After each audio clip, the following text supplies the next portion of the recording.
Ladies and gentlemen, do me a favor and help me welcome and show appreciation to Taylor Swift. Oh, hey, guys.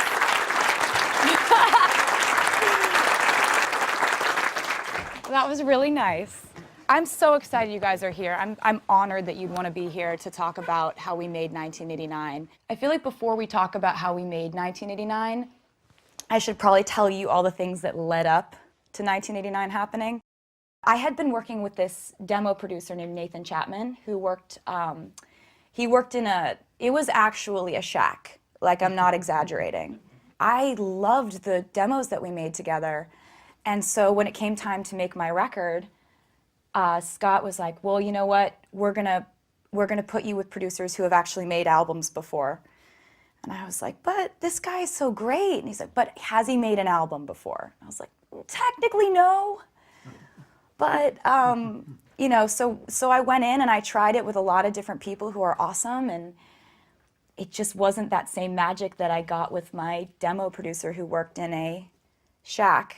And so after a lot of begging and pleading, I got my label to agree to let Nathan Chapman produce my entire first album, and he has worked on every single album that I've done since, including 1989. So that turned out well.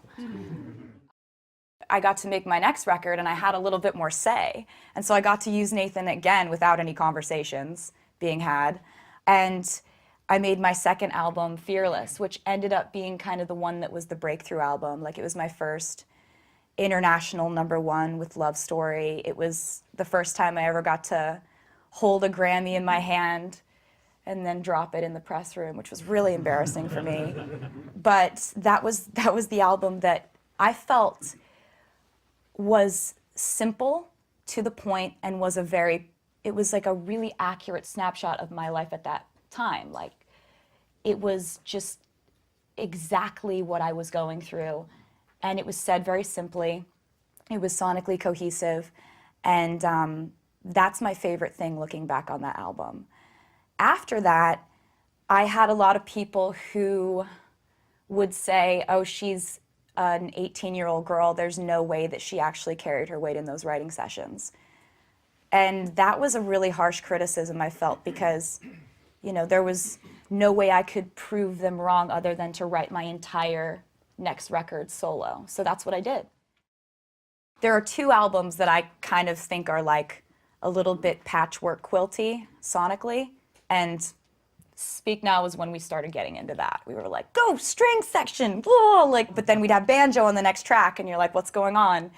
But it was us just trying new things and stretching.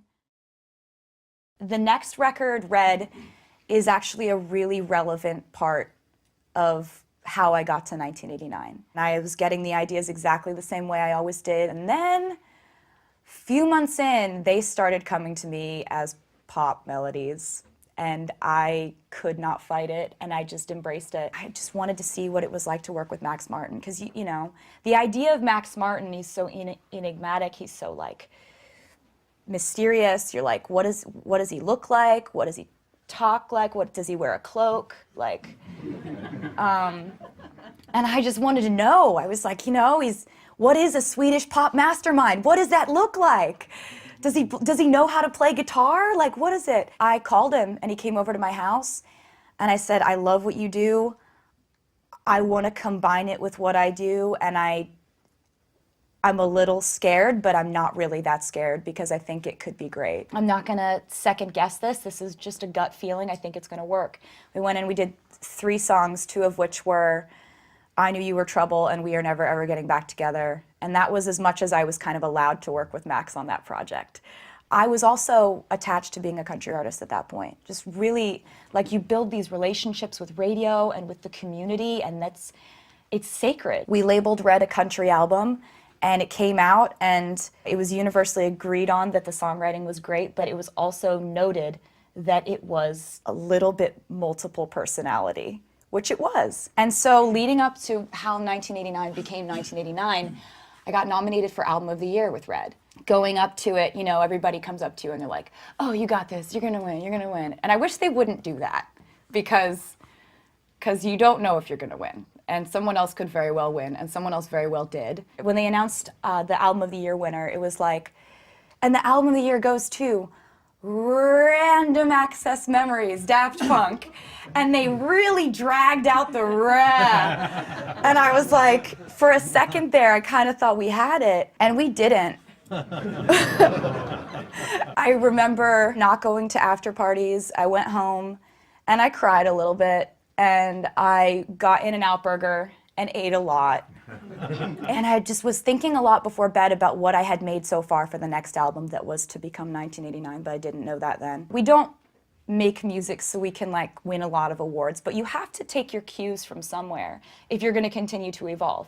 You have a few options when you don't win an award. You can decide like, oh, they're wrong. They all voted wrong.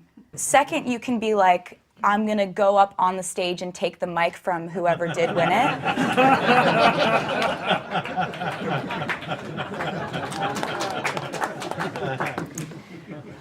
Or third, you can say, maybe they're right. Maybe I did not make the record of my career. Maybe I need to fix the problem, which was that I have not been making sonically cohesive albums. I need to really think about whether I'm listening to a record label and what that's doing to the art I'm making. And so I went to bed, and I woke up at 4 in the morning. I'm like, it's called 1989. I've been making 80s synth pop. I'm just going to do that. I'm calling it a pop record. I am not listening to anyone at my record label. I'm starting tomorrow. And so that's what I did. I got not a few, I got like a dozen sit-downs over the music that I made for this album because I went in with Max. I asked him to co-executive produce it with me. And with Red, I had learned that I really do like collaborating with different producers. I had worked with, on Red, I'd worked with Jeff Basker and Butch Walker, done some things with Nathan, worked with Dan Huff, and just really kind of, you know, Dan Wilson, just awesome people. And I liked the idea of collaborating. But I think with 1989, I decided I was going to narrow down the list. And it wasn't going to be 10 co-producers. It was going to be a very small team of maybe 4 or 5 people that I'd always wanted to work with or loved working with.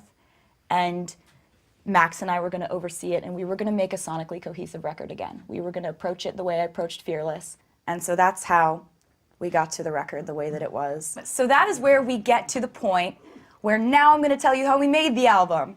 So I'm going to start with a song called Blank Space.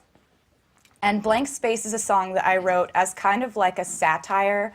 The media decided that I dated too many people. You know, you're sitting at an award show and there's like there's going to be a joke about you being a serial dater in the monologue, and you're just sitting there like, I'm 22 and this is rude. But instead of writing a song like, it's so rude, stop picking on me, I kind of like sat back and thought about how complex this character was that they'd drawn up for me. Like, she's jet-setting all over the world, collecting men, and like, oh, she's so clingy once she gets them, but she can get any of them, but then they run because she's so crazy, and like, she like moves in day 2, like crazy stuff like that. And I just thought like, this is amazing. Like, I need to write a song from this girl's perspective. Like, if you want to play this way, like, we can play this way. And I just decided to be her for one song. And I was going in to write with Max Martin and Shellback, who are 2 of the primary collaborators on 1989. And I was preparing all these things, and I think Blank Space was like the 3rd thing I played them. And they just stopped and they were like, no, this is the first thing we're working on today. I have the original voice memo of me playing it for them. They start shouting out, ohs, like in the chorus and stuff. There's also a part of the song that goes like, I've got a blank space, baby, and I'll write your name. I did that when I played them the original idea, and you'll hear Max go, oh my God, I love it. That's so annoying. They're all gonna kill you. I had the idea for the chorus and I had the hook, but a lot of the verse is gibberish, which you're about to hear in a second. Nice to meet you where you've been. I could show you incredible things diamonds, seasides on these dunes. It's in oh my God, listen, I do too. Listen, it's gonna be forever. We're gonna go, yeah. Hey, hey, I'm gonna go down in flames. Something it's over. This is like a early 2000s Nelly track now.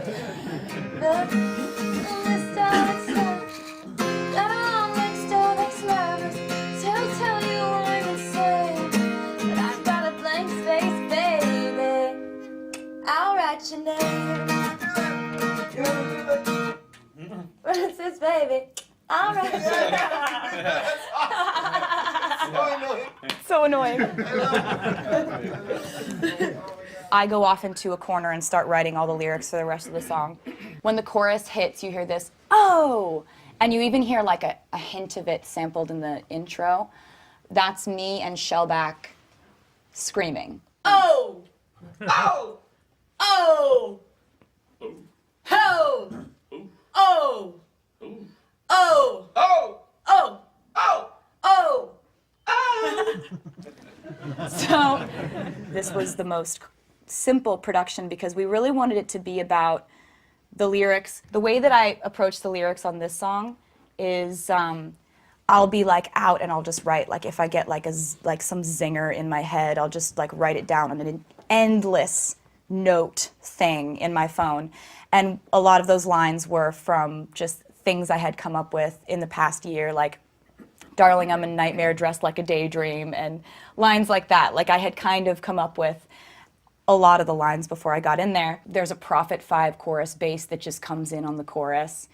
And it's pretty, I mean, it's pretty simple. We just started with the 808 and they just put down a kick and a snare, and it's a really sparse track. That's what we mainly wanted it to be. We wanted it to be about the lyric and the vocal. So that kind of Rhodes-ish, that like ding, ding, ding, ding, ding, ding. I'm gonna play the song afterwards so you can hear what all this is. But that came from a Mellotron. And the Mellotron was really helpful for us in kind of coming up with sounds. Sometimes we later replaced them with real instruments, but with this one we just straight from the Mellotron. The vocals were the most important part, and we did a lot of troubleshooting for mics. And the main mic that Max and Shellback and I used was the Neumann M49, and it just sounded better than everything else. So that's what we used for the entirety of what we did together. I feel like we should just play Blank Space now.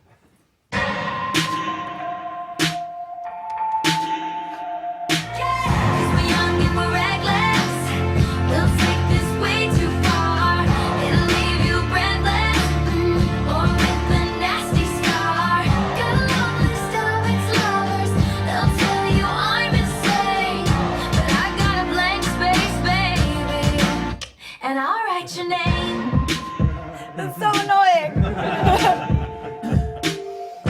Cherry lips, crystal skies, I could show you incredible things. I'm going to preface this by saying this is like the most complicated track probably that we'll talk about. The reason being that this was done a completely different way than I usually write. I'm not used to writing to track. Like, I know it's done in pop music all the time, but I've never written that way. The song I'm about to play you is called Out of the Woods. And this is a track that Jack Antonoff sent to me. And I was actually on a plane. I got it and I got on a plane and I'm listening to it. I'm just like listening to it and like mumbling melodies, because the song came to me immediately in full. But the way that Jack creates his tracks is really interesting. We're gonna dive into his world now. He's a very quirky individual. I have seen him get out an old dictaphone when we're on the street in New York and record a bus passing us. Like, it's just, it's very different than anything I've experienced. I think what I should start by playing you is when I got the track, what I sent him about an hour later. And it is me singing what came to me, which ended up being the finished version of the song, or at least really close to it. And also, this is the exact voice memo I sent him, so it's kind of embarrassing. We talk in gremlin voice when we're in the